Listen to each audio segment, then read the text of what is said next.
Who wants to be a millionaire? Who wants to be a millionaire indeed? Hey everyone, welcome to Hackcheck Studios. This is NFT Bear. This is the NFT Bear at your service. Yeah, we are going to talk about NFTs, and I don't know too much about it, so we're gonna learn all this stuff together. And but my buddy from way back, Jose Delbo, apparently is a millionaire for drawing comic book images, and I think the industry is a tad salty. So I'm going to give you guys a little bit of a chance to show me a sign of life here. I'm hoping StreamYard is a little slow here, but yeah, you guys let me know as always. There we go. First one in. Drop dead. Good morning, sir. Yes, this is a morning show still. It's almost 10 o'clock. So I'd like to get these shows a little early so I can have a full day of drawing. That's always the plan. Hey, my old Hack Shack Studios brethren, John Davies, how are you, my friend? I live. How are you, man? I'm sure you heard this, John. This whole Jose Delbo millionaire. Who wants to be a millionaire? I do. And the reason I would like money is not so much like, mwahaha, I'm rich, but it's more of it would give me opportunity to do things that I would like to do creatively. I don't understand. Like sometimes you hear or you read these celebrities, these people that have all this money and all they do is just cause trouble. They become drug addicts or they crash cars, and all they can think about is buying new houses and crap like that. For me, man, I'd be creating production companies. I'd be financing, musicians. I'd be doing all kinds of stuff with the cash. I would definitely not be putting it up my nose or drinking it away. So we have Jade One Art. Hey there, hi there, ho there. We have the real Steve, I almost said Steve Vai, Steve Dye. What's up, Steve? This is the real deal right here. This is not the fake Steve Dye. So you guys just know that for sure. Whenever somebody says the real, they're not messing around. They mean it. This is the real deal. Yes, indeed. Kevin, you'd be a millionaire if you taught. I did teach and I did pretty well. I taught in the studio here at Hack Shack. So part of the way we would do things is I would hire hopefully really talented people, but sometimes, you would have to go with somebody that has promise. And so you bring those people in and you train them. So basically you teach them how to do certain things, the principles of inking, things like that, storytelling, and then they start getting good and you can start making some money. So I have done that. I did pretty well. I've made a lot of money in the industry, so I can't complain, but I guess some people are doing it with these NFTs, and apparently Jose Delbo is one of the top guys. So, and from what I hear, I think the industry is a little salty, and I think that Marvel and DC are a little upset about it as well. We'll get into that as soon as I say hi to everyone. 60-40, it's a 60-40 split. Yeah, always take the 60 part. Don't take the 40 part. If you own the IP, take the 60. The controlling share. Good morning, Art. Hey, what's up? Let's see. How did you like the last episode of? You know what? I'll tell you. After my rant last week about Falcon and the Winter Soldier, I didn't watch it last Friday. I actually was just like, I think I was so disgusted. I vented all my frustration out on the stream. And if you guys haven't seen that, I think it was from last Thursday or Friday. Maybe it was Thursday morning. and I went off on Falcon and Winter Soldier. So I think it's quite enjoyable if you like to see a creative comic book artist go off on a TV show. Maybe I'll link that at the end of this video so you guys can see that. I thought it was pretty good. I thought I had some interesting insights on it.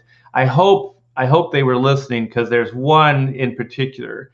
I'm not going to say it, but I hope that they do it, and that it's really concerning Bucky Barnes. But I'm glad you enjoyed that 60/40, that show.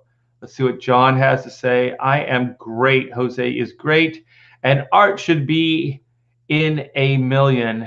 Oh, should be 1 in a million. I am 1 in a million. What are you talking about? When they made me, they broke the mold. That's what my mom used to say. Yes, Christopher John. Hello, folks. Steve I. LOL. Great guitar player. Very, very entertaining to watch play.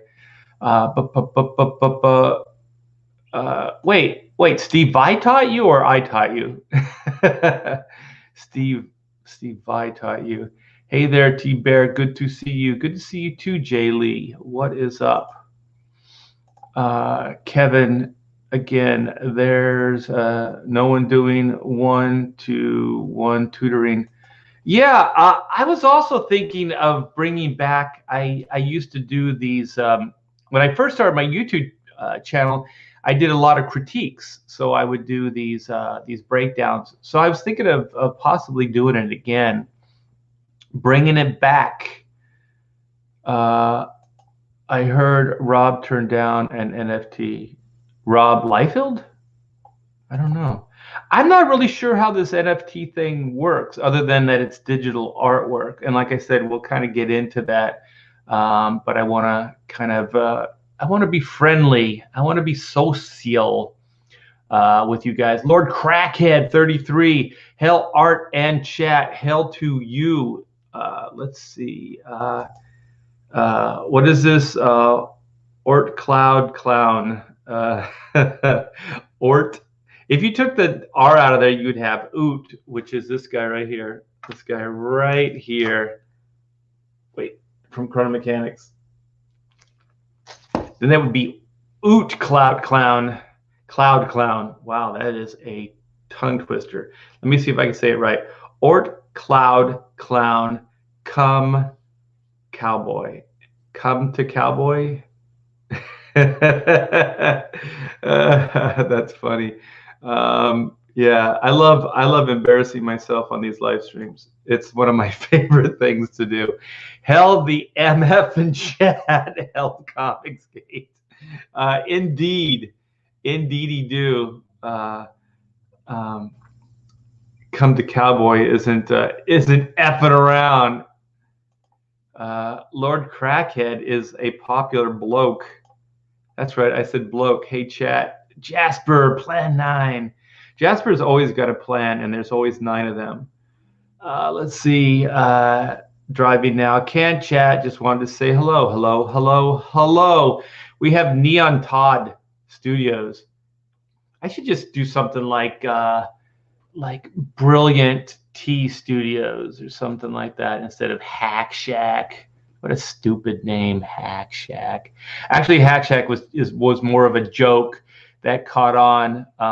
And I think the reason I kept the name is because Jim Lee hated the name. Jim Lee, when I sent him, this was the old days of faxing. So out of all of us, out of Rob Liefeld, all those extreme guys, I was the first one that branded the studio. I just want to be clear about this, okay? So I had Hack Shack Studios, and so this was the day of faxing. So I actually had, I put up an official fax machine letterhead. If you guys remember fax machines, you'd have a letterhead, right? So that's how you know you're official. So I had Hack Shack Studios. I think the logo was like, it was like a shack, like I had drawn a shack, and then Hack a Shack, like drawn studios. And I sent that out to Jim and Wills, those guys. And then I got back, and official facts, I think Will drew something up really quick that said, I think it said Homage Studios. And then I had a conversation with Jim, and Jim's like, you really shouldn't call it Hack Shack Studios. And I said, why? And he said, because I don't know if you know this or not, but a hack is a derogatory term for an artist that's really bad and does horrible work. And I was like, yeah, I know. And I said, I think it's funny because I don't do bad work. Like, it's just the opposite. It's kind of funny. And he goes, I wouldn't do it. I wouldn't do it. So he went the like really pretentious route, which is Homage Studios. And then I went the really kind of silly route. And yeah, that's kind of the origin of. And so then I just doubled down on it. I was like, well, if Jim hates it, then I'm going to keep it. I probably should have changed the name, because he went on to like Wildstorm and everything else and sold his studio to DC. Maybe if I would have followed his guidelines there. John says, Art taught me from the tutoring question. Yeah, I didn't teach you much, dude. You came in with a lot of stuff. And John was always like DJ John in the studio, so he always had like the cool music. And the best thing about John, I mean, he's a talented guy, don't get me wrong, but the best thing for me, because I'm always looking for entertainment in the studio, because you got hours and hours, and mostly it's just like stuff you can listen to. And if Taylor or whoever else was working in the studio, if we'd say like Bon Jovi, whatever, like John within a heartbeat would have it up and we would be listening to it. So he was our DJ for many years, and I do appreciate that, John. Like to say hi to the chat. You are amazing. To Art, my mentor, my brother in Hack Shack, to the max. Support the next Chrono Mechanics Indiegogo. Yes, indeed. Thank you, my friend. We were a bunch of hacks. Yes. Man, this is becoming the John Davies show. I used to do live streams with John.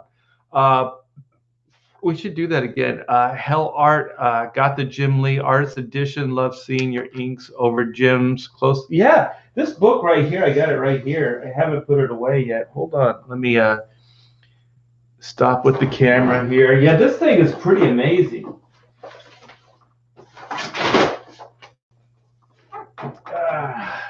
Sucker's big too. It's heavy.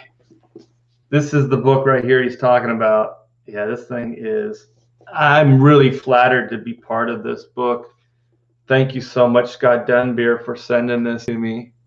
Yeah, there's a double page of Rogue, and she doesn't have any clothes on, and I inked that. That was pretty killer. I think there might be 2 double pages in that book that I worked on with Jim. So Beats, Choke, and Puke Studios. Indeedy do. We got Spirit's Car in the house to harass me. We have Hack Shack Studios. We're gonna make we got some t-shirts in the process. So we have some Inco Hack Shack Studios. It's got Inco on the front, and I think he's saying like, that's good ink. And then on the shoulder, I think it says Hack Shack Studios. It has the HS there.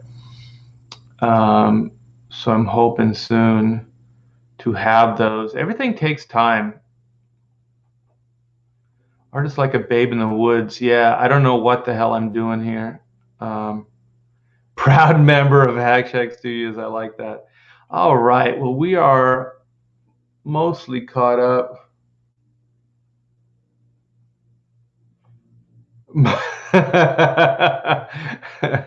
It's like some people say homage and some people say homage.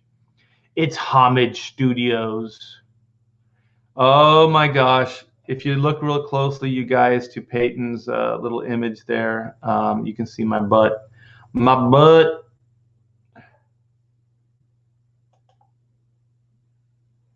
Yeah. I think a lot of people. She's a cutie in that. Like he did a brilliant. That was when he was still kind of Jim Lee was in his Art Adams stage, I think. So there was a lot of Art Adams and Barry Windsor Smith going on. I think I brought some Barry Windsor. He already had. I mean, all his influences, Jim's and Wilson's, they're all the same as mine. So it was a really organic fit. Yeah, it didn't feel like pulling teeth. Sometimes when you work with people, it doesn't. It's like oil and water; they don't mix. But our interests were really similar. All of our influences. So, all right. So let me see. I got articles here. Um, so maybe we could start off with the LA Times article and get into it. But I wanted to start and let you like I worked with Jose Delbo. Like this is the $1 million man right here. So let me take these out or one of these out. I just got done bagging all these things for the T-Bear archives. So if I take it out of the bag, it'll be less shiny. It'll reflect less. Yeah, it reflects the light of the screen reflects back onto the artwork. So this is my first official Marvel work right here. Look at the cropping. The logo is cropped off. Yeah, they didn't give a shit. This was for the Star line, and this is the Inhumanoids. This is their toy line book. And so let me see here.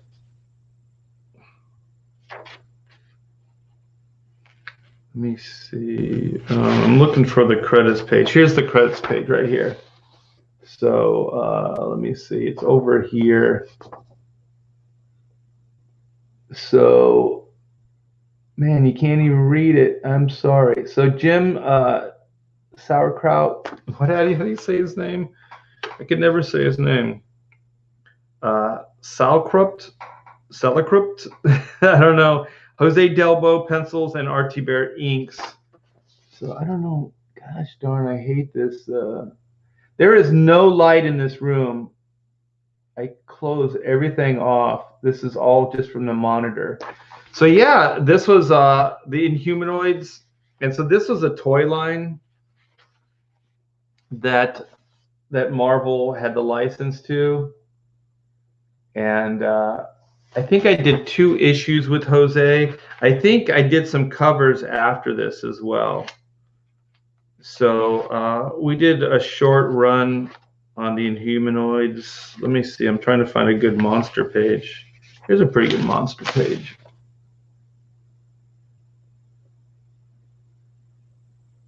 So this guy right here, his rib cage. I remember the toy. They were big. Like you could open up his rib cage and you could put things. It was like a jail, like a like a prison, and you could put people in there. Oh man, thank you so much, Drew, with Elite Comics. Drew, you are awesome, and we are going to do some good stuff together. Hey, Art, comics are on their way. You did not have to give me $1.99 super chat to tell me that, but I do appreciate it. Yeah, I'll sign those bad boys up and get those back to you ASAP. And thanks for giving me the opportunity to do that. It's going to be a lot of fun. I'm going to do I have a signing with Drew, so I'm going to do some books for him, and he'll get those into your hands soon. Yeah. So when I saw Jose was a millionaire, I was like, wow, I remember Jose Delbo. I remember Inhumanoids. So that was kind of what sparked my interest in it. And then, like I said, let's see, is this the article? Yes. Let me get you guys all. Well, I'm going to educate myself too. I'm going to educate myself because I really don't know what an NFT is. So who can sell a Wonder Woman NFT? The guy who drew her or DC Comics? So I think this is a little bit of the saltiness that I was talking about, but I do believe this also explains like the backstory. So this is LA Times, April 14th.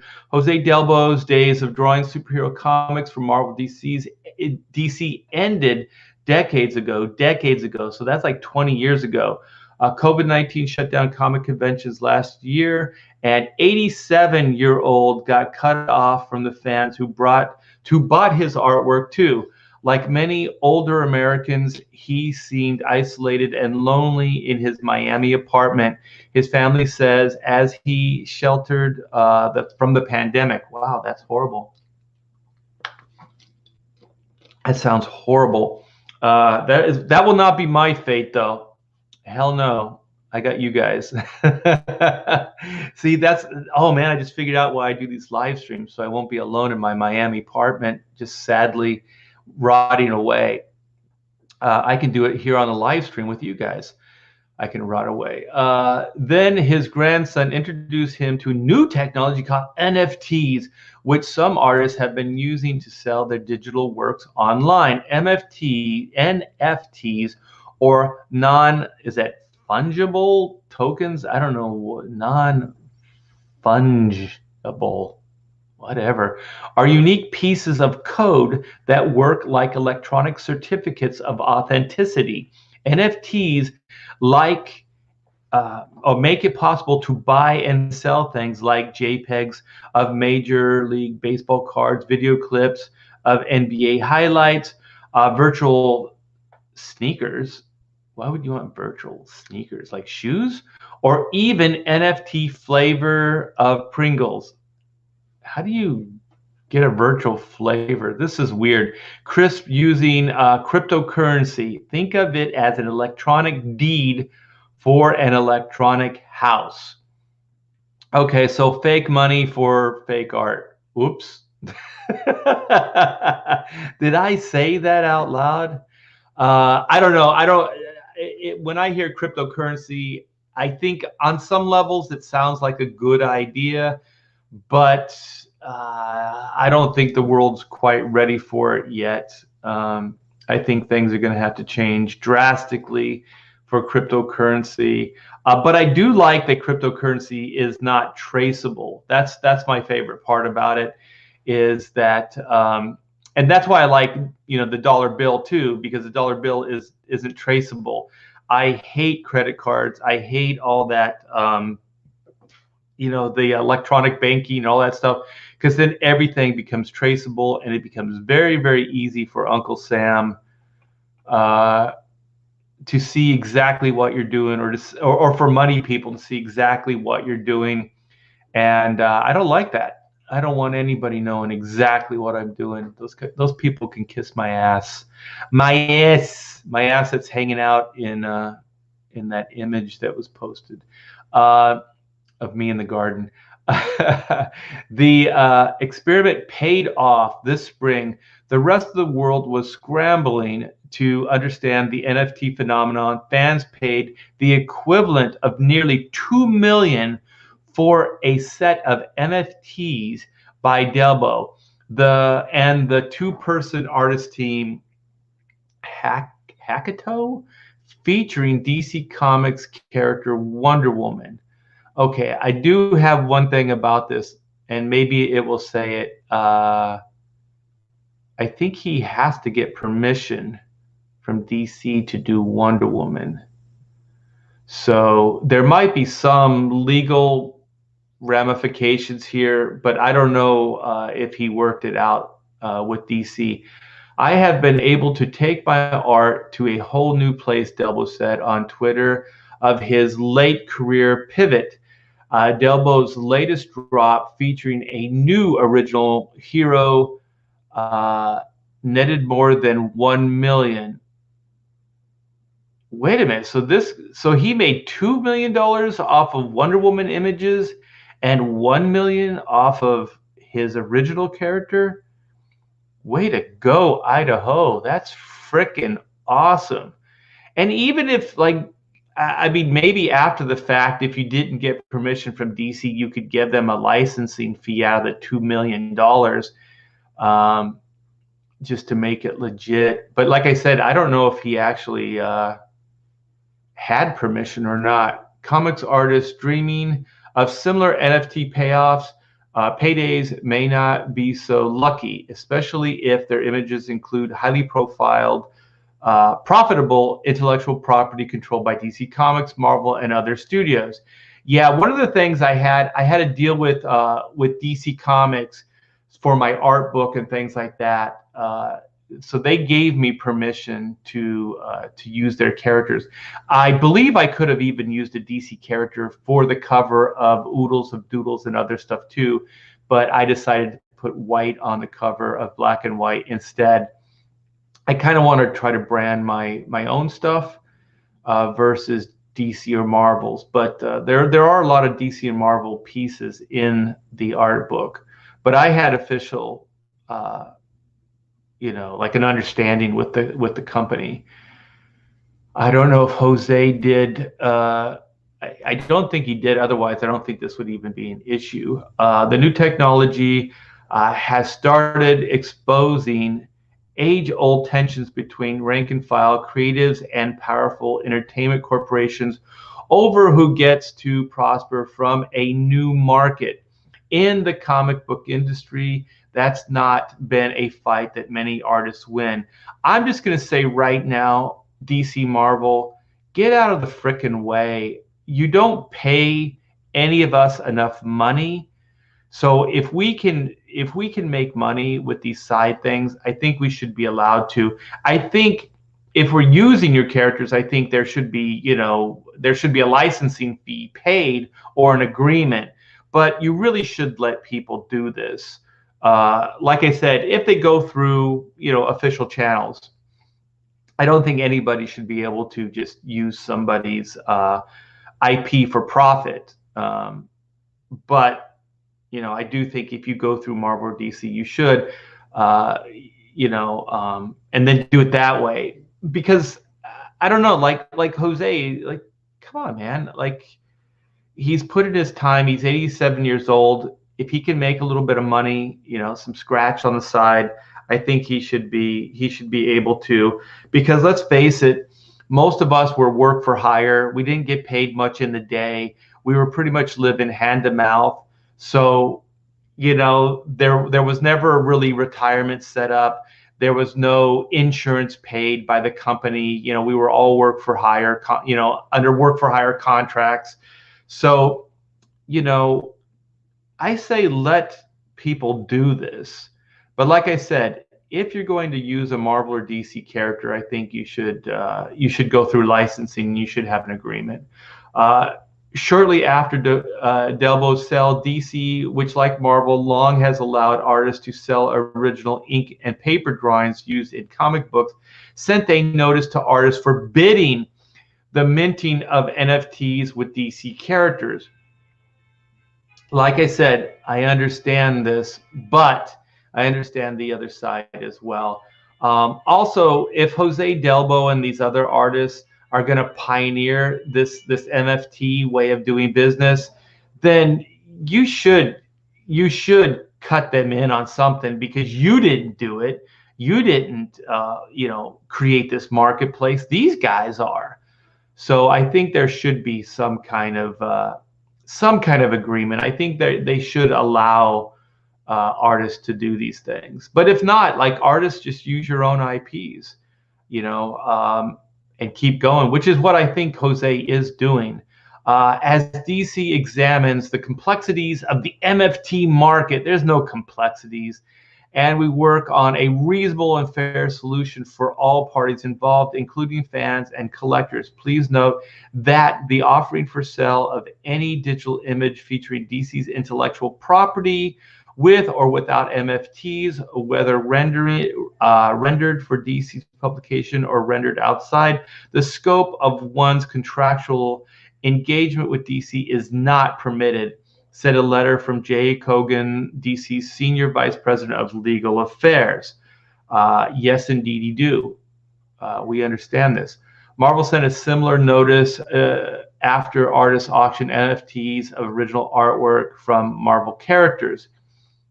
The warning landed heavily in the industry. We're closing or crossing Marvel DC can what is that? Hubble and artists' ability to work on high-profile projects. Popular comics artist, what is that? Kobe Abdu, known for Boss Logic, canceled an NFT drop for art themed on the movie Zack Snyder's Justice League after DC became concerned that NFT projects have made substantial revenue without permission or consideration of studio IP, he wrote on Instagram. Okay. All right. So this is starting to get a little boring. It's not. So this sounds like it's more of a DC Marvel trying to shut down artists being able to use this new way of doing business to make money. Buyers also face risks. What is that? Rarible, the online marketplace built around cryptocurrency, recently told artist Mike Deodato that Marvel had issued a digital Millennium Copyright Act takedown notice against Deodato's NFT. I know that he was doing it. I didn't know that Jose Delbo was. I had heard that Mike Deodato was doing this. Of his December 2018 cover of Amazing Spider-Man Family, Deodato had already sold the NFT for the cryptocurrency equivalent of 5,500. Listen, man, if it was work for hire, we can sell the original of December's cover of Amazing Spider-Man Family. Huh. I don't know. I mean, we can, if it was original artwork, you can sell it. A lot of people have been working digital these days, so I wonder if they can sell the digital copy of their pages or covers that they do, if that's considered like original artwork, because I can sell anything that I have done for DC or Marvel, and I can set my own rate, my own price. So I don't know. This sounds like they're starting to get into the digital, but I think you should be. I think it would fall under the same contract, or the same agreement, because some people do just work digital, so there's no hard copy of the artwork. So I think they should still be allowed to sell it. This is a little different than what Jose was doing, because this sounds like it was actually work for hire artwork. So I don't know if it Digital Millennium Copyright Act. I don't know what the hell that is. After the legal threat, Rarible barred the buyer's ability, barred the buyer's ability to view or sell the art he now owns on the blockchain digital network that tracks ownership. The buyer simply logged in one day and could no longer see the picture in his crypto wallet. Ooh. Through a Rarible website, though it's still visible through other crypto exchanges. Yeah, like I said, I'm educating myself on what this all is at the same time. Value of any asset is partly contingent on your ability to access a market to sell it if the need arose, and convert it to some other monetary value, said the buyer, whose name is on Rarible, whatever, I don't want to get into that, the Times, but asked not to use his name published because linking his real name with his crypto. Okay, whatever. Purchase anytime. Transparent nature of the blockchain.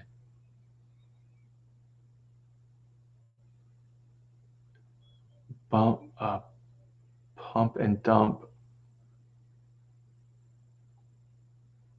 DC and Marvel have made millions and dominated the comics world by protecting their rights to characters like Batman, Wolverine, marketing the images to millions of fans through comics, movies, toys, t-shirts, video games. These projects, however, are made possible by an army of artists many of them contractors who don't receive health benefits and have struggled for decades for greater recognition and creative rights. Yes, indeedy do.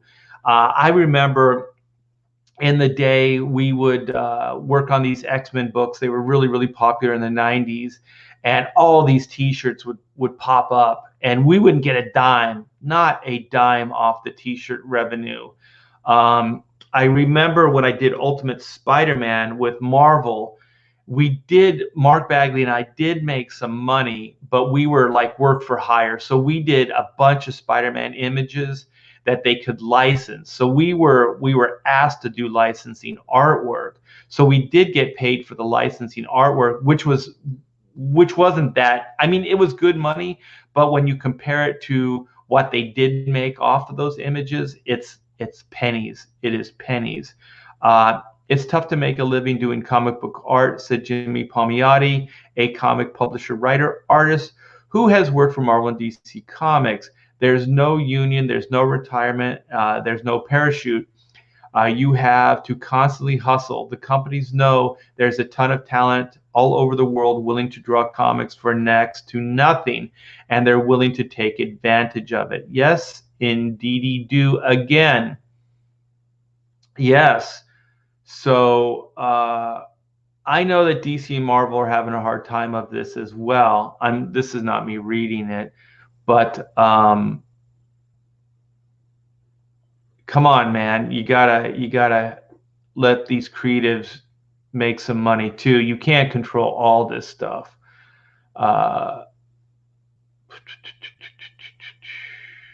Okay, previous conflicts over creative rights have led to ruptures, including the Marvel mass artist exodus in the 90s that spawned Image Comics, a publisher which artists retain the rights to their characters, like Black and White. Asked about its MFT policy, and Image spokesman responded, Image can't do anything like that. They don't own the IPs. Image Comics is a creator-owned company. Okay, that's I just answered that question. We can do whatever we want.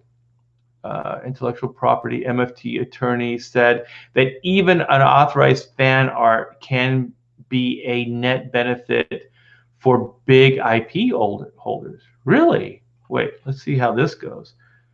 People are buying Wonder Woman fan art because they love Wonder Woman. That's DC Comics' dream, he said. But when it comes down to NFTs, they haven't gotten into the space yet, and the fans are getting in front of them. They're trying to put the genie back in the bottle and build the ship while they're on the ocean already. Yeah, that's what I was saying. Like, they didn't build this, and now they want to control it. Okay, bought one of Delbo's animated drawings featuring Wonder Woman for $2,999, basically $3,000. It wasn't one of the artist's original pen and ink covers from the 1970s and 80s. What?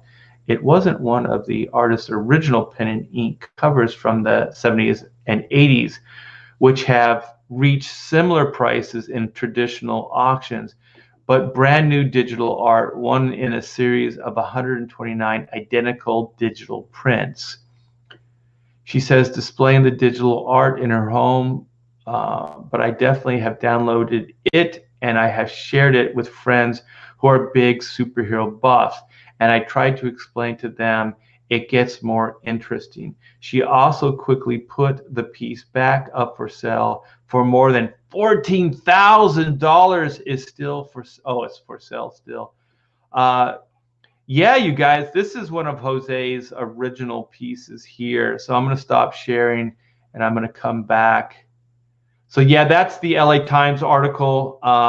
Sorry, I didn't pre-read it. I thought it would be fun to try to go over all this stuff together and figure it out. I just said that.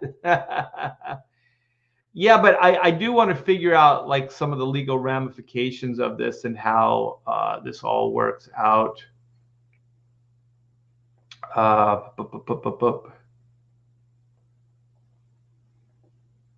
Let's see what Arctic Huffle says. That's why Image fleeces the creators for the right to publish at Image. They don't own the IP. They have no real way to make money. Yeah, it's. I think Improbi. It's kind of like Napster for artwork. Yeah. Let's see what Goblin says. I've noticed that the big companies only go after fan art artists if they are making big bucks. Exactly. From doing art of their characters. Rare occasions, they hire those artists. Yeah, the one thing I was thinking, like for a while, the con circuit, there were a lot of people making prints of from DC and Marvel characters, and they were selling them in Artist Alley and things like that.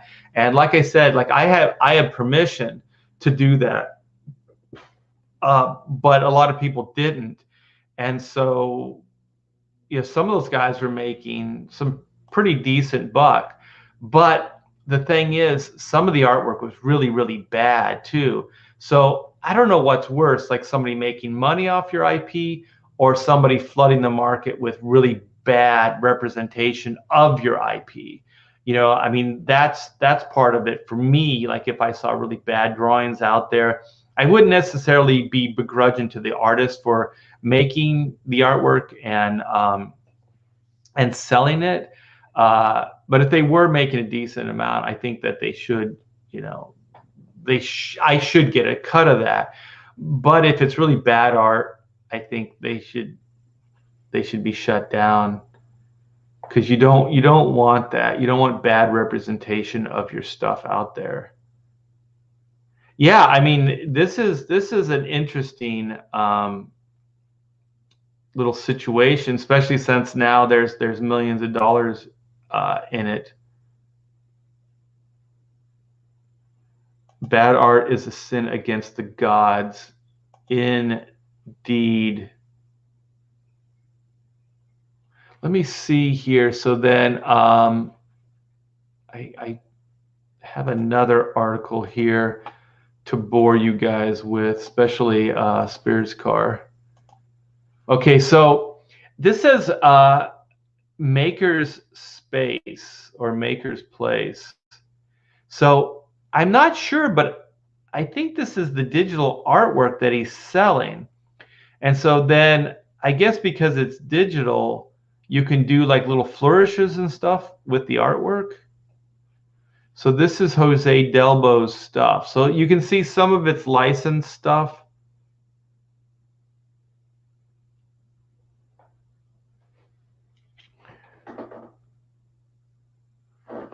So there's Wonder Woman, there's Transformers, there's Batman. Store for sale. Batman and the Joker. Yeah. They're getting along, man. They're making peace in this COVID time. So he's throwing superheroes with masks on. Yeah, so some of these have little flourishes.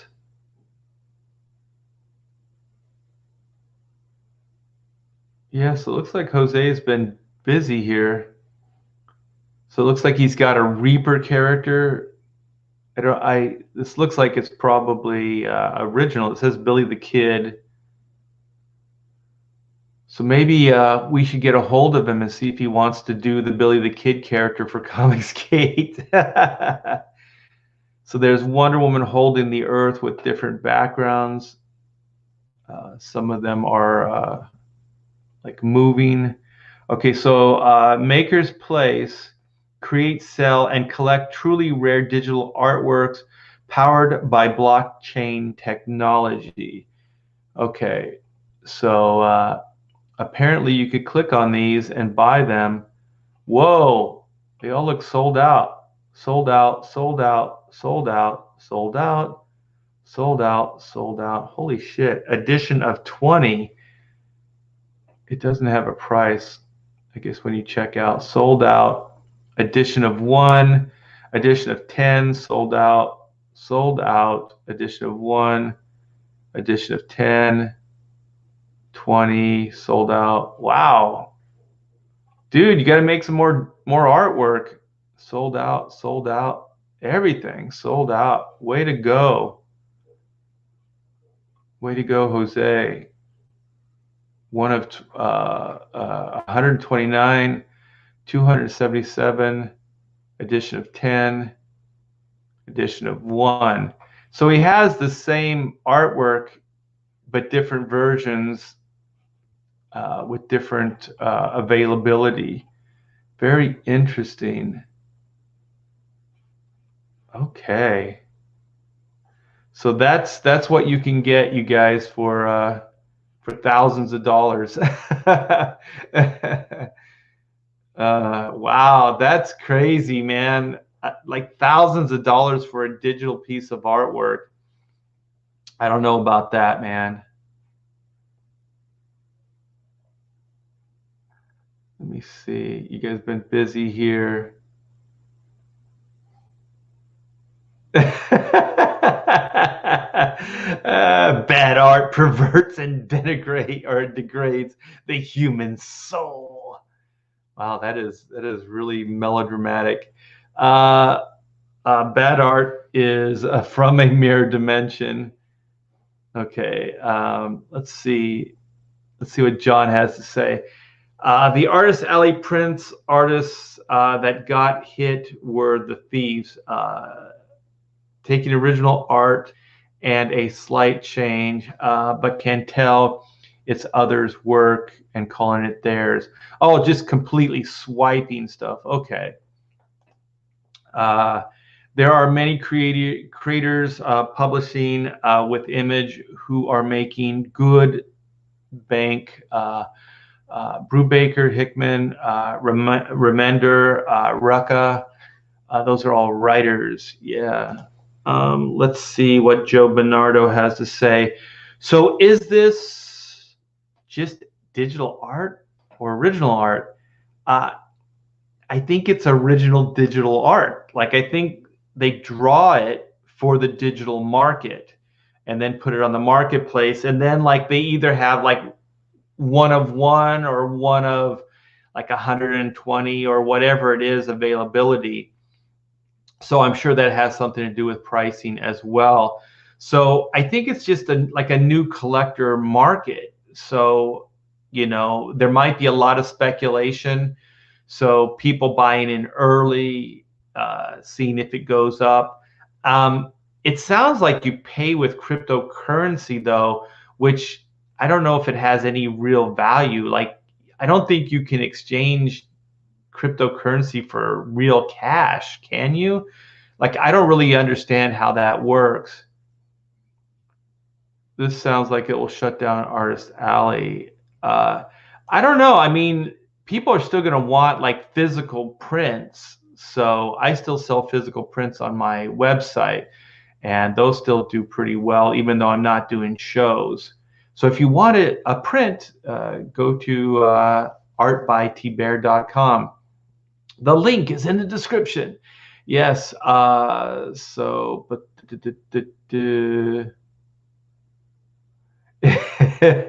I think so. I think it was.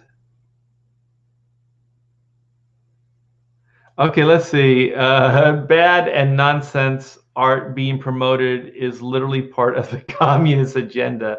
Top communist officials discuss this propaganda or this agenda.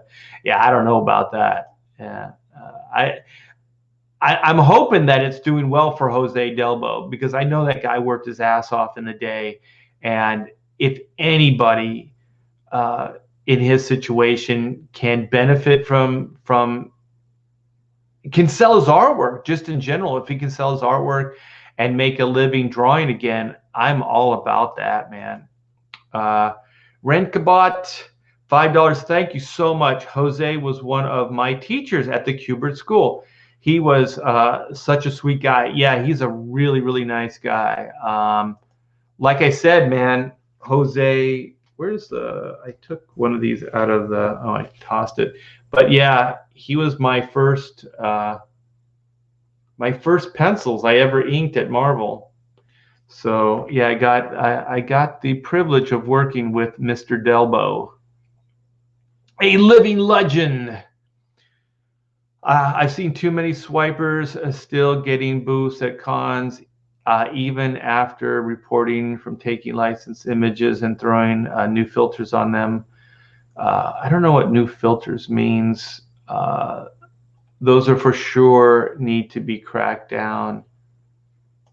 Yeah, but even if they're drawing like a decent image of Batman and selling it as a print, that's still thievery. You know, they're still not paying a licensing fee to DC or Marvel.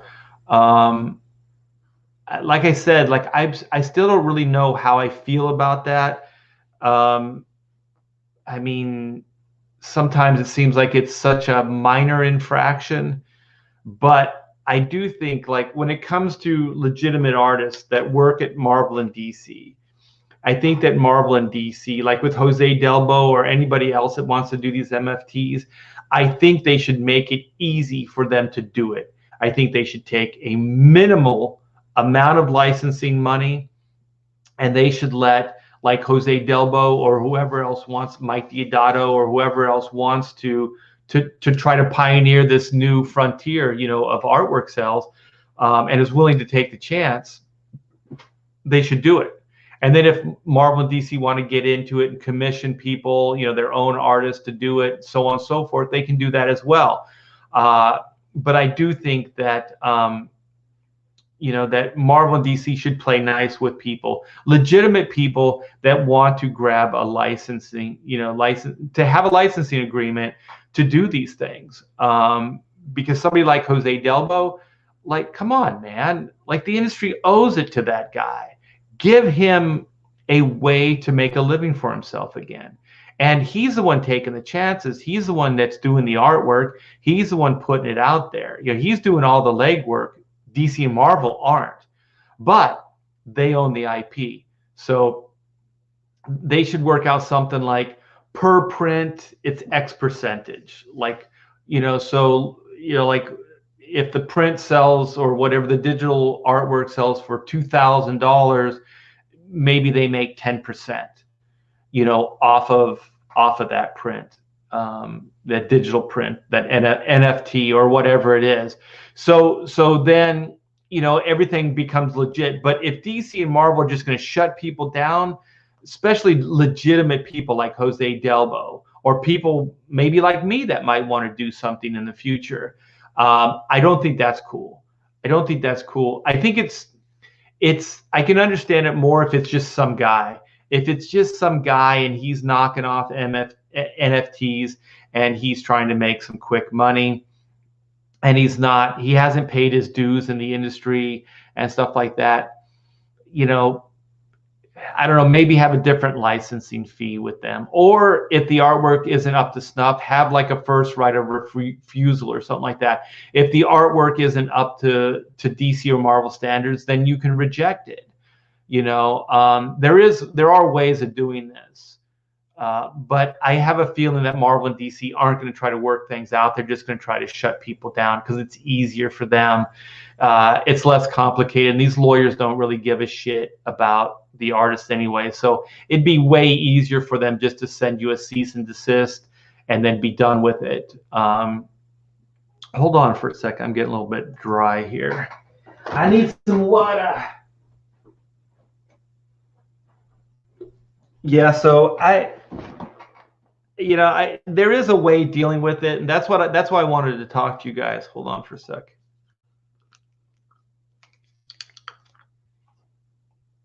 Yeah, I wanted to try to work this out because I do think that that's probably the way that DC and Marvel should do it. Like if, I don't know, you know, Jim Lee wants to do an NFT. Actually, he's a bad example. You know, like, I don't know, Aaron Lopresti wants to do, he's still kind of working at DC. So he wants to do an NFT. And so, you know, he goes through legal at DC and they shut him down. I think that would be messed up. But I think if DC's willing to play ball, I think that's good. So do they deserve a licensing fee? Yes. I think it should be, like I said, for people that are established, that already have paid their dues at Marvel or DC. I think it should be maybe tops like 10%. And then the rest goes to the artist. And then this cryptocurrency, like I said, I don't know how it works. Like, can you exchange that for cash? Can you deposit that in your bank and then get like the returns in cash? I don't know.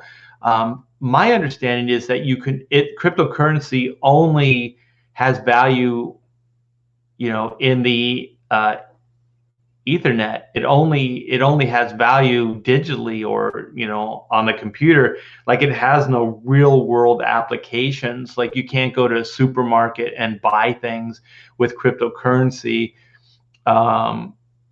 Maybe some stores take it, but I think it only exists digitally. So I think you can only buy and sell things with the cryptocurrency model. I don't think you can cash or PayPal or any of those other things enter into it. Let's see what 6040 says.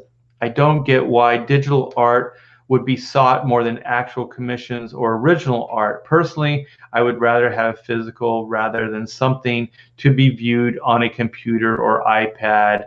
My 2 cents. Yeah, I mean, I don't quite understand it either. The only thing that makes sense for me right this very minute is there are people that just kind of want to be cutting edge technologically. So they might think it's cool, just to have like an original piece of digital artwork that doesn't exist physically.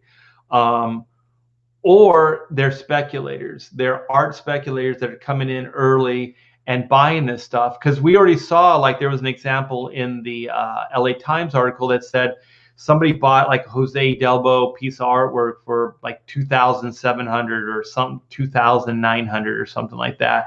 And then they now have it up. They're trying to resell it for $14,000. They haven't sold it yet, but that's definitely somebody speculating on the market and you're trying to turn it around for a profit. So there are those people that do that stuff. I don't know if they kind of help create, the new way of doing business or not.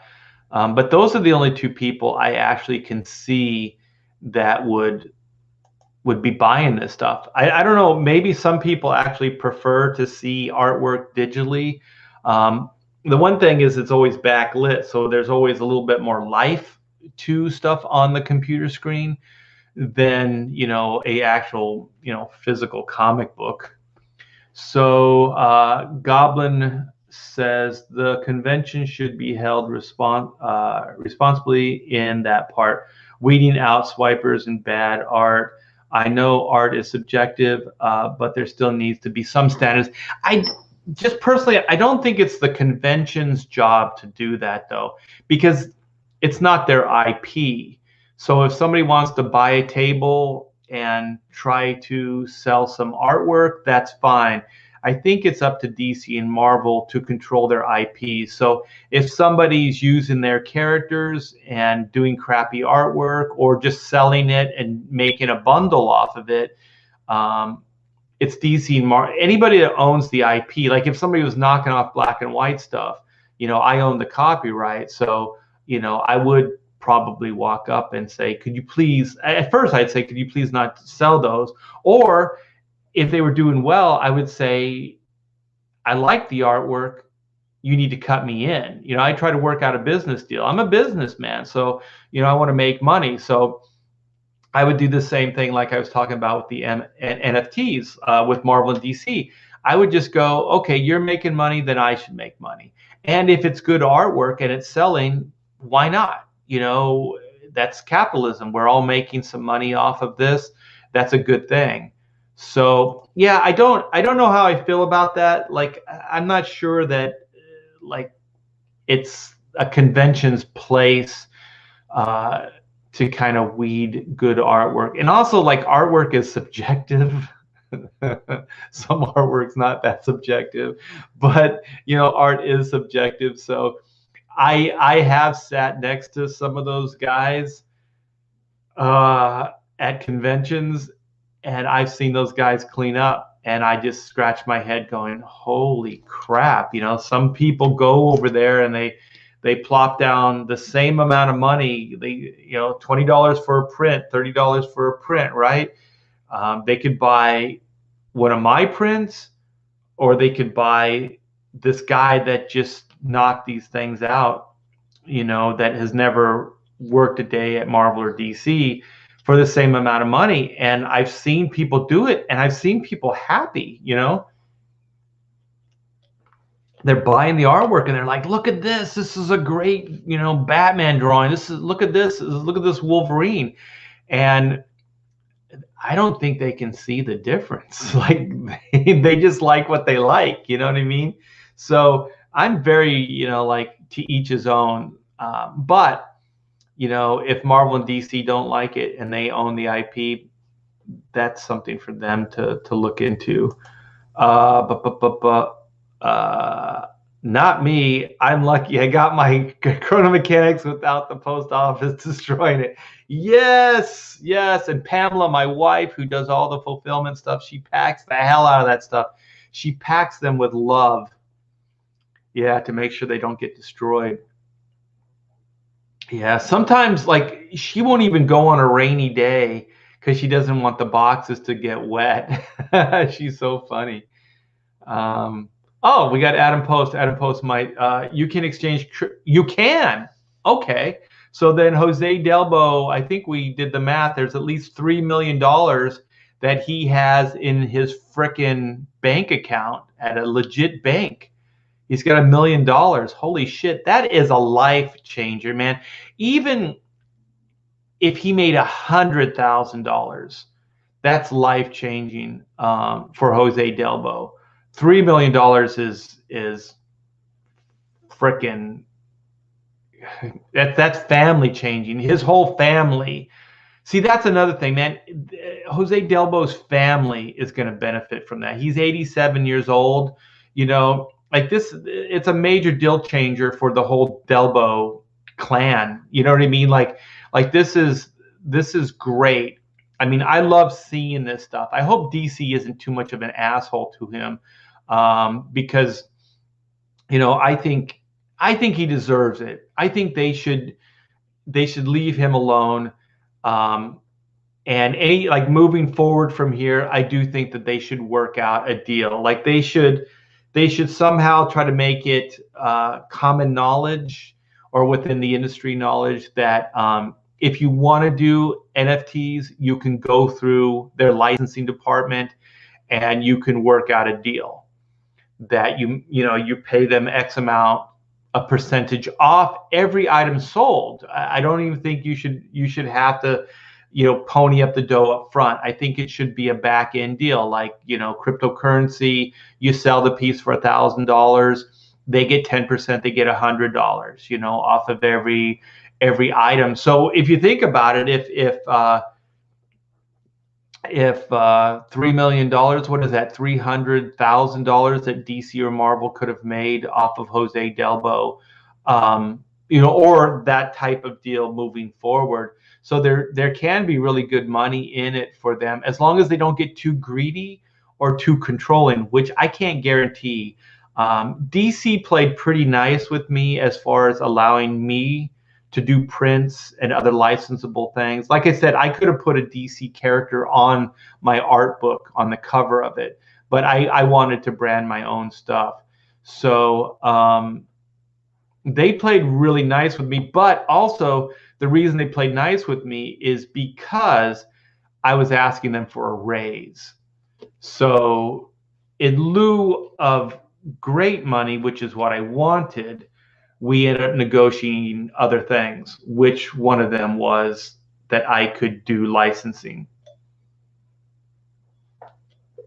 And in the agreement, it also says I can use their logos. So if I did a Batman print, I could use the Batman logo, so on and so forth. So, there was that. And also they wanted me to work digitally. So they paid for my scanner and the other stuff that I needed to print blue lines and stuff like that. And I thought that was fair because they're saving money. So I negotiated that as well, which wasn't that much money, but anything you can get is any dollar you can save is a dollar earned in this business. And then they did give me a small raise per page. But I was still making better money than most, which I was very, very proud of that fact, and it's a good thing. But it still was very low. Yeah. Hell, Mrs. T-Bear. Indeed. I think she just sent out a batch of pages yesterday. Breathe in Pamela's love when you open a shipment from the T-Bear camp. That's funny. Let's see what Mad Cow says. Anna, that Star Wars girl, sells prints and copyrighted material, and none of her pro friends bother to tell her that might not be a good idea. Well, it's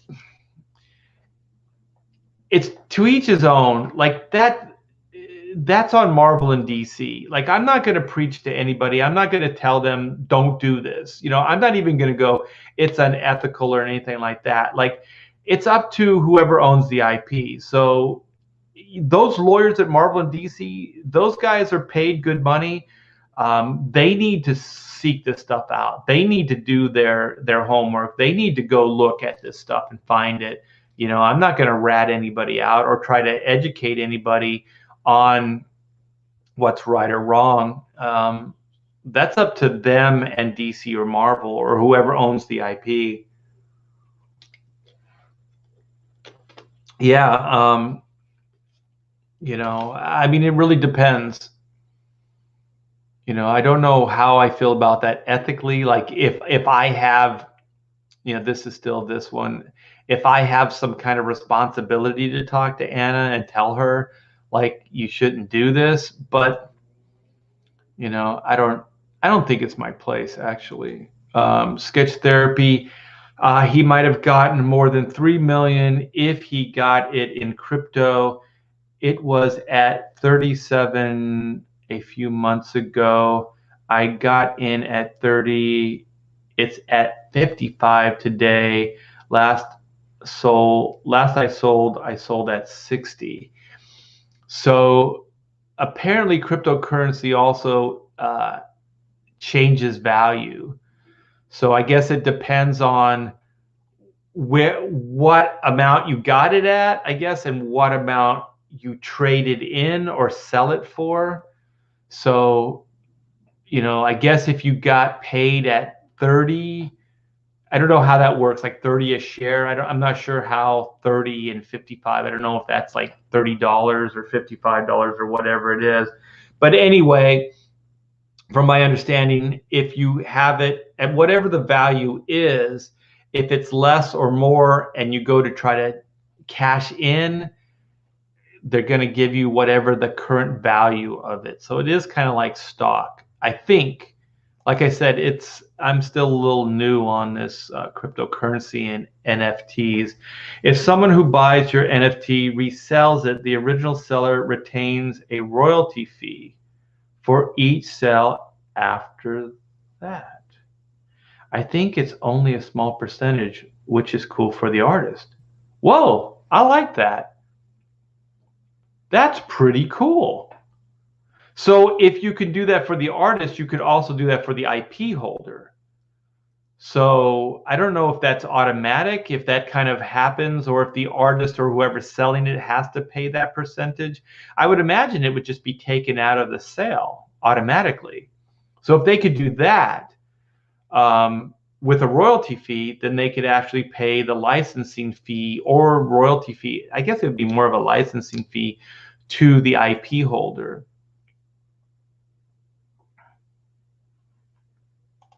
DC and Marvel should be listening. We're working all their problems out right now. Past Master Dan, selling a licensed character to an individual should be fine, as long as that individual knows they cannot reproduce it or use it commercially. If it's a one-off, if you're doing a convention drawing for somebody, I agree. But if you're reproducing that in the form of prints, then that gets into reproduction. So I agree. So selling a licensed character to an individual should be fine. So what he's saying is selling a piece of artwork of a licensed character should be fine. It is. So if it's a convention drawing and you do a one-off of Superman, that's fine.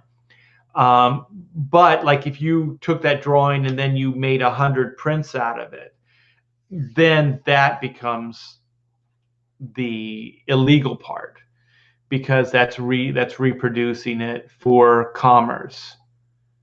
And I think that's where Marvel and DC draw the line, and I think that's the legal line as well. But I know that like Disney, they didn't even let those guys draw the characters, like in their contract. Like if you went up to, I don't know, Tom Bancroft and asked him to draw a Mushu, he'd do it now probably because he doesn't work for them anymore. But in the day, he couldn't do it because he would be in breach of contract. So they didn't even like doing like freebie drawings or like one-offs at shows for money. Disney didn't like that, but that's Disney, What about tattoo shops? I don't know. I mean, technically that could be a one-off. I mean, I think it is a one-off. Unless you were mass producing tattoos. Like, I guess if you had like a Superman tattoo, how they have the wall of like tattoos, like stock tattoos you can get at shops. If there was a stock Superman, and then you could do that on many people's arms or wherever, on their chest, I think then that would be that would fall under licensing, and they should pay a licensing fee for that image. But I also know that Disney likes to control all their imagery too. So even when you get into a licensing agreement with them, like to do, I don't know, T-shirts, beach towels, whatever it is, they have to okay the artwork and the artist. So I think if you're getting into an official licensing deal with Marvel or DC to do these NFTs, I think that they should have like first right of refusal, where they should be able to look at the artwork, and if it meets their standard, then they'll green light it as well.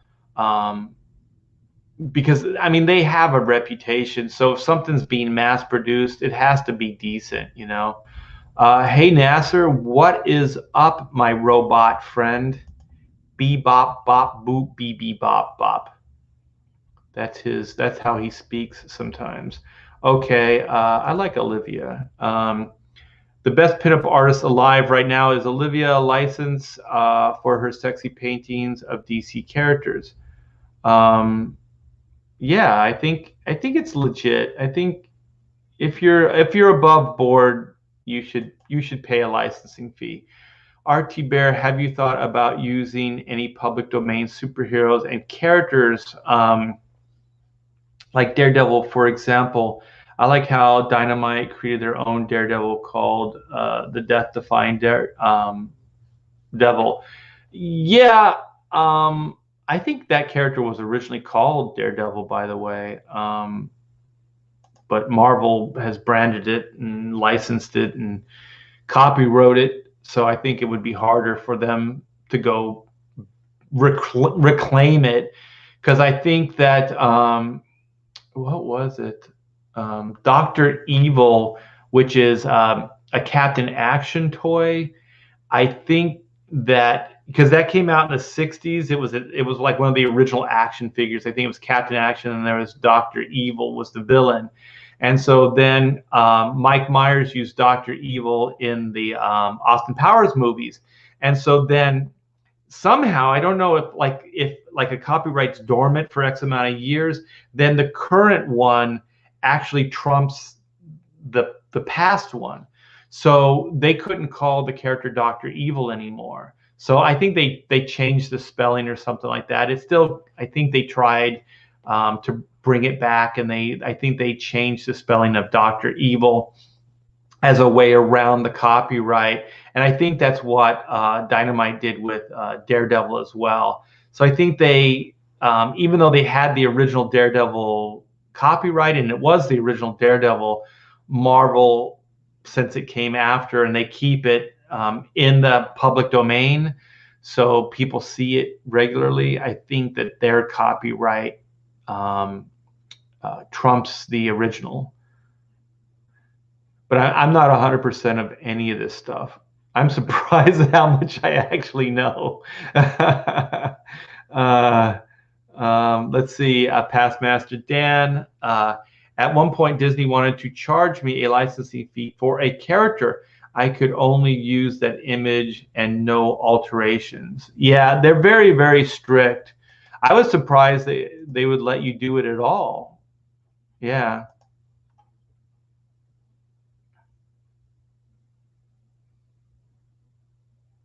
Okay. Same with Captain Marvel, Shazam. Exactly. Yeah. I have an article on Jose Delbo, but I think we all kind of know who he is. He's done a lot of great artwork over the years. He actually did the Gold Key Yellow Submarine artwork for the adaptation of the movie, which is pretty cool. You know what? I'm just going to show this one image because I think it's cool. Actually, I'm not a big original comic book art collector, but I think this would be cool right here. I don't know why the one image is color, but I don't know if this is also like a scan of the original or if he reproduced this for the NFT. But this would be fun. It'd be fun to have. I think he nailed the look. Yeah. Yeah, I would dig this actually. It looks kind of I don't know, European, the style. I kind of dig it. So yeah, here's some of the other pieces of artwork. So I don't know if these are scans of the original and then he colors like part of it. Yeah, it's interesting. This is pretty cool.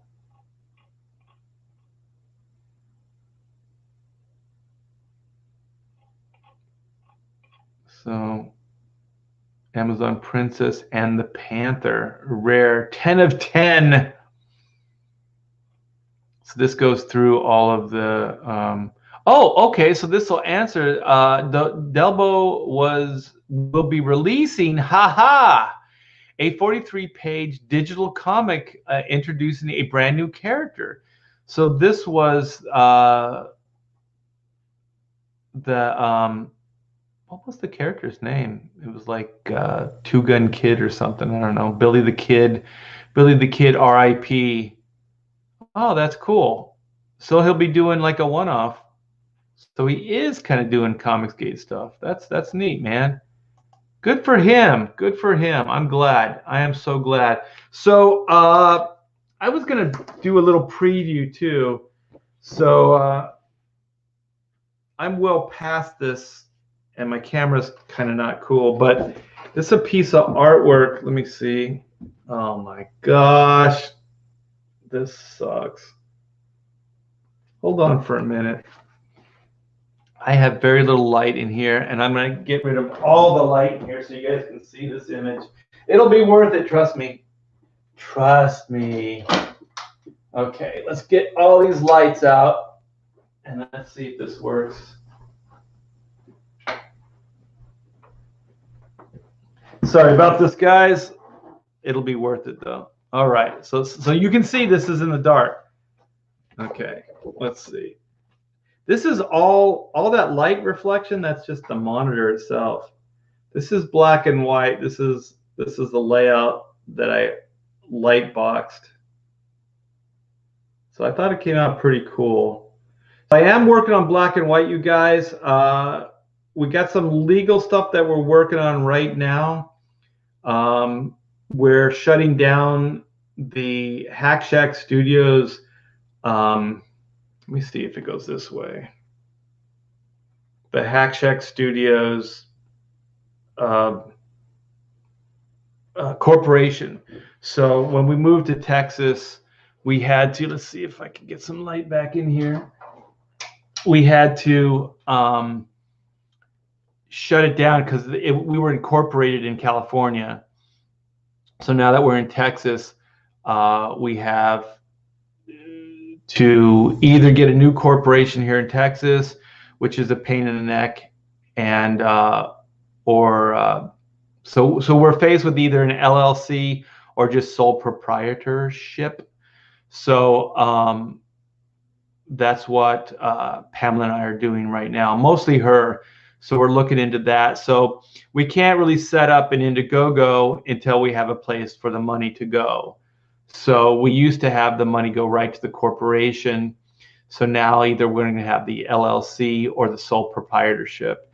And so once we get all that legal junk taken care of, then we're going to set up the pre-launch page and start showing you guys some cool artwork, and then we'll do the launch. So, you know, we're kind of, there's so many things with the new house and everything that we're still working through, that it's kind of a juggling act. So nothing's getting done quickly, but it is getting done. So trust in the dark. Never trust in the dark. Artist turning out the lights and saying, "Trust me, I have concerns." That's funny. Nasser says, "I want some original art." Well, go to artbytbear.com and pick yourself up some artwork. There's no excuse. There's artwork for everybody. Turn down the monitor brightness.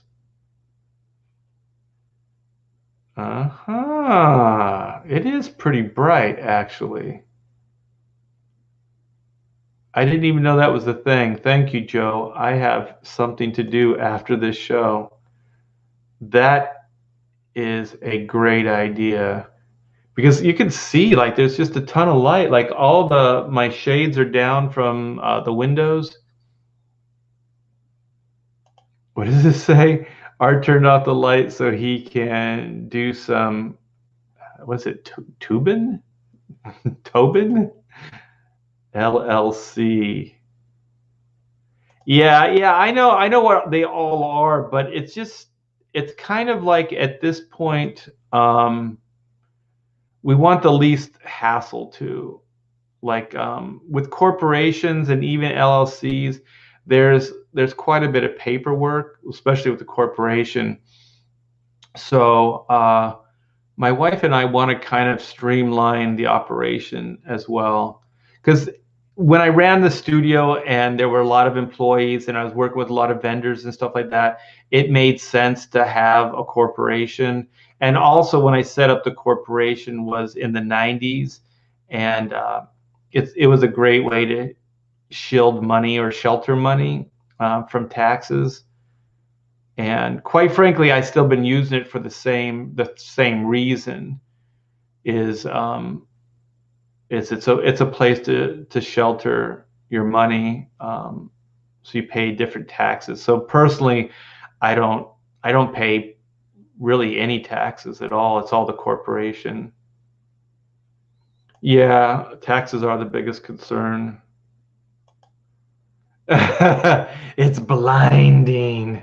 How about this? Okay, you guys. Yeah, so I hope that was a lot of fun. When I heard that it was Jose Delbo, I was so happy for him, man. $1 million. Dude, you worked your ass off.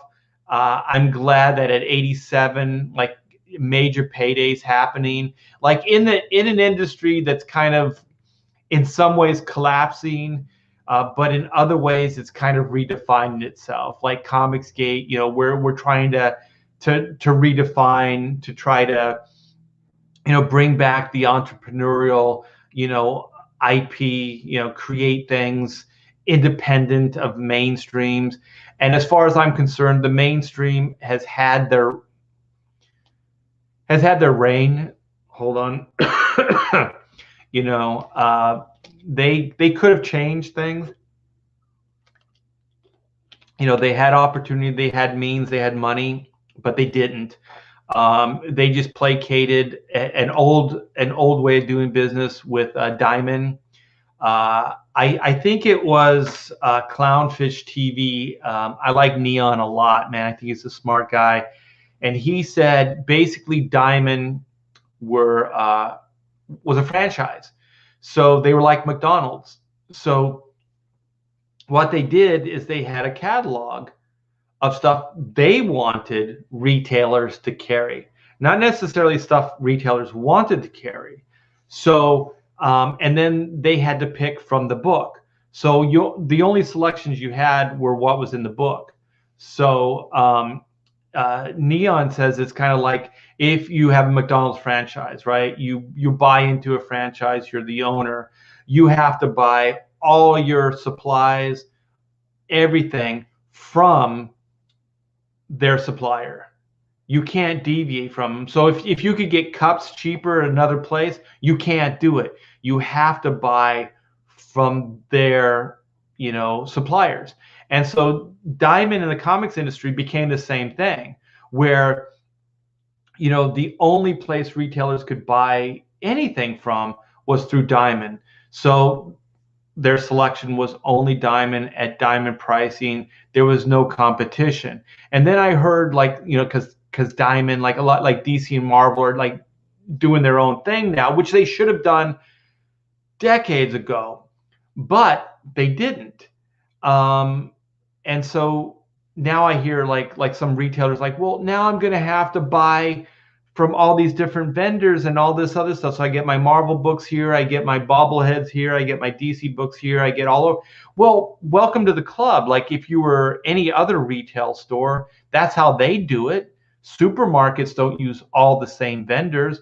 You know, Target, you know, Walmart, these companies, they use different vendors. So if you use different vendors, if you're smart, then you can negotiate different pricing. You know, you can work out different deals. And in the long run, no one has a monopoly, and you might be able to save money down the line.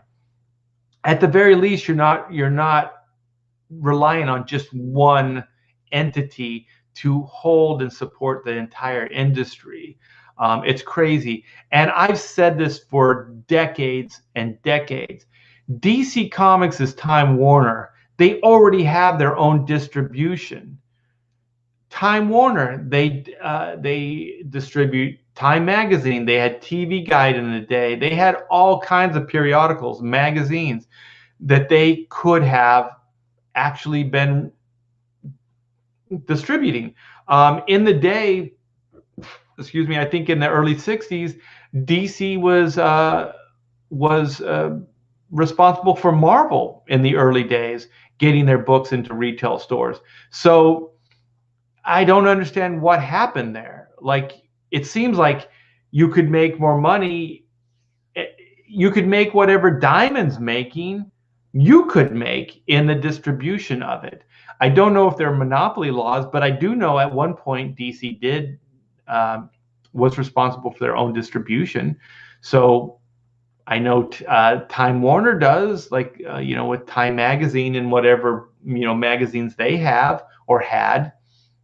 So it's weird. It's really odd. Thank you so much, Nasser. I do appreciate $2 super chat. Thank you. Check out Secret Comics Presents on Indiegogo. Yes, indeed. That is Nasser's new book. It looks really fantastic. So get out and support the young, I was going to say lad, but he's not a lad. He's a robot. He's a freaking robot. Yeah, go out and support the Nasser Roboti. He's a good guy. Good. He hustles. The boy hustles. I like hustle. That's why Diamond is dying. Yeah, and it was an all or nothing they didn't grow the industry. As soon as they realized they could monopolize the industry, the way they were making money is just getting more vendors putting stuff in their magazine or in their catalog, and then getting it out there.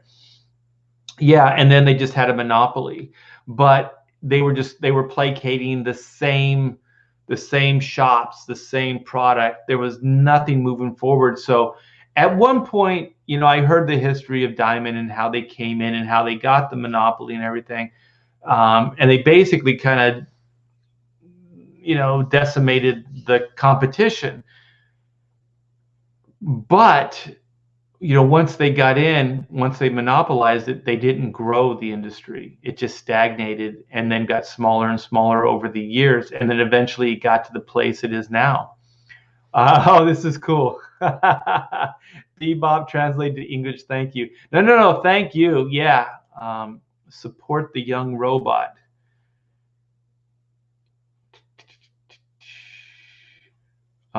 It's not wise to put all your eggs in one basket, as the old folks used to say.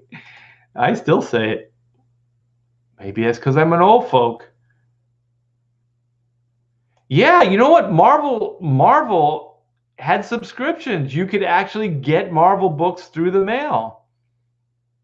By today's standards, that's positively progressive.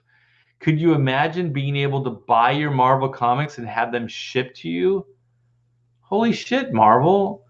In the 70s, you did that. I remember getting, I had a subscription to Iron Fist. I didn't want to miss an issue of Iron Fist. I didn't want to take a chance on not getting it on the newsstand.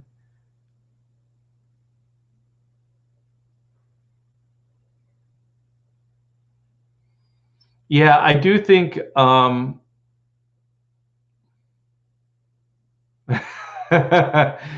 can't read that. You're not. Now you're just sucking up. Now you're just sucking up. I am old. Old art piff, now ancient. Wow. Oh man, Joe used to get his Uncanny books through the mail.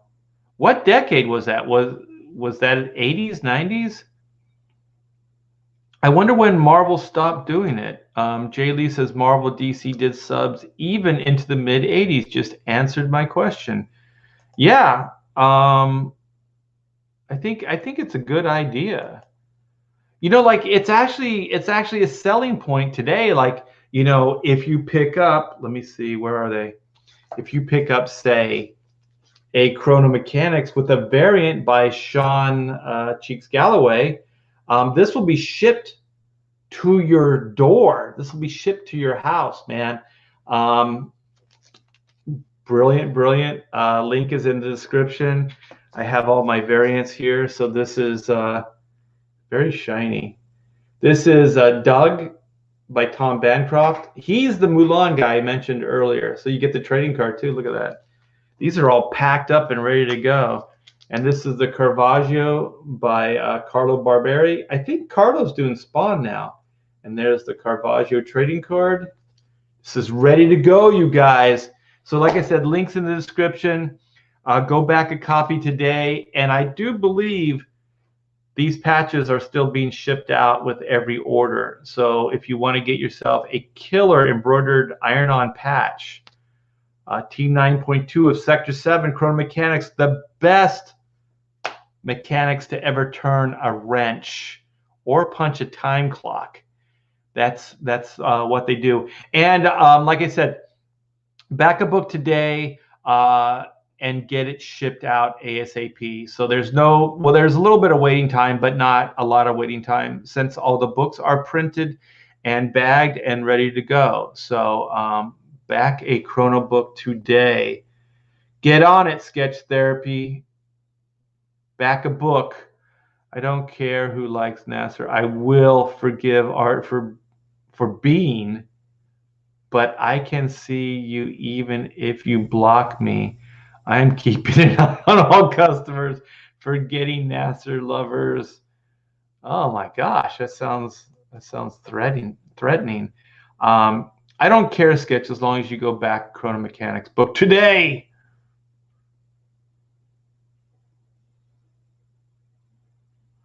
I don't know about working together, Nasser. maybe someday. If you can get me $1 million paycheck on an NFT, I'll gladly. Why don't we set up NFTs, Nasser? You're young, you understand the technology. Let's start selling Batman NFTs. Let's have Batman shaking. Let's have Batman and Batgirl shaking the hands of Black and White, and they'll have their masks on. Their masks over their masks.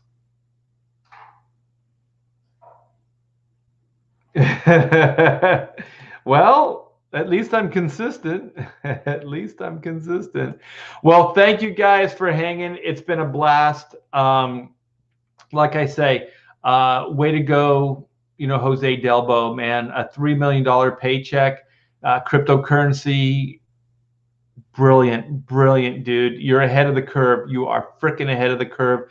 I hope DC and Marvel are kind to you. I really do. I hope that they actually, since you're helping create this, to me personally, I don't think they should charge you anything. I think they should give you courtesy, anything you want to do. But you should have it okayed. I think they should still have first right of refusal for the artwork piece.